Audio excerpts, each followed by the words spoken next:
Assalamualaikum warahmatullahi wabarakatuh. Kami dari kelompok 1 akan mempresentasikan tentang sistem ekskresi pada hati. Hati merupakan salah satu organ yang paling sangat vital di dalam tubuh manusia. Organ yang disebut liver ini merupakan organ terbesar di dalam tubuh. Perlu kamu ketahui, organ yang berwarna ini memiliki berat sekitar 1,5 kg. Hati atau liver terletak di bagian rongga dada di kanan atas, di kanan bagian atas, tepat di bawah bagian kanan. Organ ini memiliki dua bagian, yaitu bagian kanan dan kiri. Bagian lobus kanan hati merupakan bagian terbesar dan ukurannya 5 sampai 6 kali lebih besar daripada lobus kiri.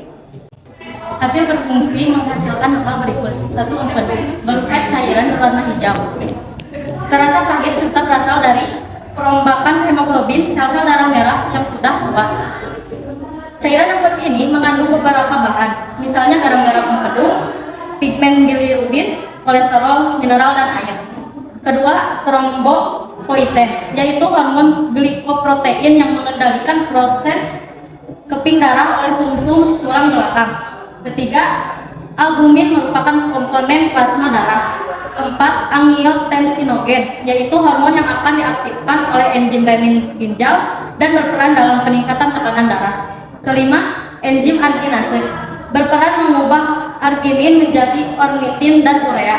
Fungsi hati lainnya yaitu yang pertama, menyimpan glikogen, lemak, zat besi, zat tembaga, dan vitamin A, D, dan B12. Yang kedua, mengaktifkan vitamin D yang dilakukan bersama-sama dengan ginjal. Yang ketiga, fagosit bakteri yang dilakukan oleh makrofag sel Kupffer. Yang keempat, degradasi hormon insulin dan hormon-hormon lainnya. Yang terakhir, yaitu degradasi amonia menjadi urea.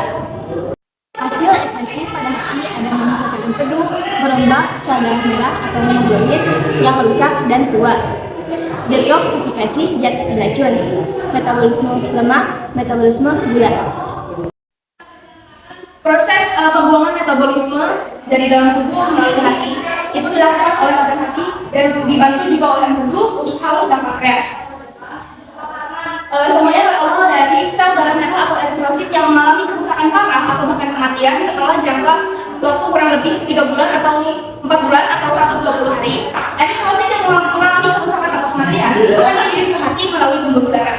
Kemudian hemoglobin yang terdapat pada eritrosit itu akan dirombak oleh hati sehingga menghasilkan 3 hasil metabolisme. Yang pertama adalah hemin, Fe, dan globin. Hemin oleh hati nantinya akan dirubah atau diombak menjadi bilirubin dan biliverdin. Bilirubin nantinya berfungsi untuk mewarnai feses dan urin, sementara biliverdin nantinya akan dikirim ke kantong empedu. Nah, pada bilirubin yang digunakan untuk mewarnai feses, bilirubinnya akan dikirim melalui usus halus. Itu kenapa posisi hati dengan usus halus itu berhubungan karena mereka punya hubungan itu untuk mengirimkan bilirubin. Kemudian bilirubin yang digunakan untuk mewarnai urin akan dikirim ke ginjal. Kemudian hasil yang kedua yaitu Fe atau besi, nantinya akan disimpan di hati. Kemudian hasil yang ketiga yaitu globin, sama akan disimpan di hati karena nantinya globin di sini digunakan untuk membentuk hemoglobin yang baru. Nah, selain dari itu, hati juga mempunyai fungsi sebagai penetrasi racun. Mengapa? Karena dalam hati itu terdapat peroksisom atau penghasil enzim katalase yang dapat mengubah hidrogen peroksida menjadi H2O dan O2.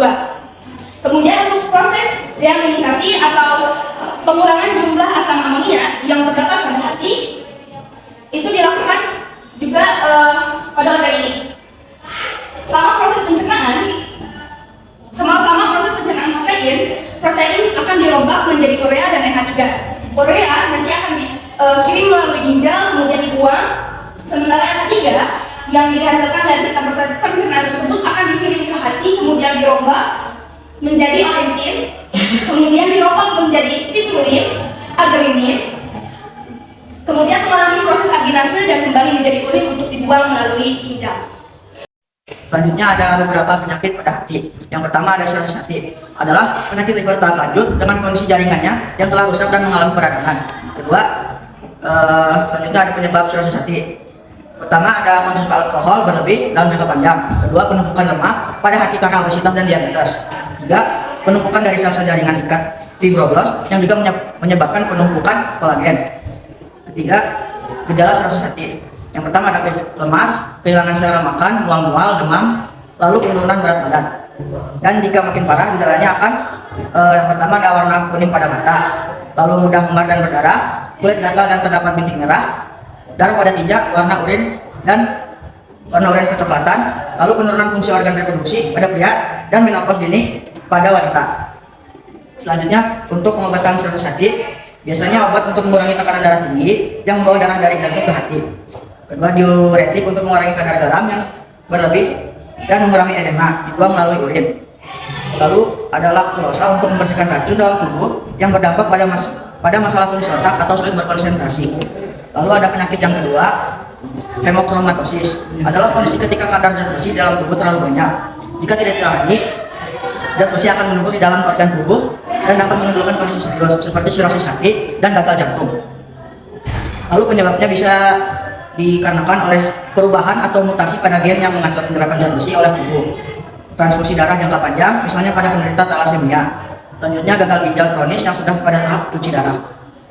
Lalu ada gejala hemochromatosis, antaranya lemas, nyeri sendi, sakit perut, penurunan gairah seks, kulit menjadi keabuan, sulit mengingat, penurunan berat badan, dan linglung. Untuk pengobatan hemochromatosis sendiri bisa dilakukan dengan cara pembuangan darah dan pemberian obat-obatan. Kelainan pada hati. Kelainan pada hati adalah kondisi di mana organ hati tidak berfungsi dengan baik dan bermasalah. Kelainan pada hati menurut waktunya dibedakan menjadi dua, yaitu kelainan fungsi akut dan kelainan fungsi kronis. Kelainan fungsi akut terjadi secara tiba-tiba dan dapat berlangsung tanpa adanya gejala. Biasanya orang yang mengalami kelainan fungsi akut ini membutuhkan waktu hingga berminggu-minggu dan akhirnya menimbulkan gejala. Contohnya yaitu kelainan hematomatosis. Hematomatosis ini adalah kelainan bawaan yang terjadi karena adanya penumpukan zat besi di dalam hati. Gejalanya yaitu kulit menjadi lebih hitam, diabetes, dan detak jantung menjadi abnormal. Yang kedua, kelainan fungsi hati kronis. Kelainan fungsi hati kronis ini terjadi lebih lambat dan memerlukan waktu hingga berbulan-bulan dan akhirnya menimbulkan gejala. Contohnya yaitu penyakit kanker hati. Kanker hati ini adalah penyakit berbahaya yang terjadi pada hati. Gejalanya biasanya penurunan berat badan, nyeri perut, muntah-muntah, dan kulit menjadi kekuningan. Untuk perawatannya bisa dengan transplantasi darah dan kemoterapi. Sekian dari kelompok kami, mohon maaf bila ada kekurangan dan kesalahan. Terima kasih. Assalamualaikum warahmatullahi wabarakatuh.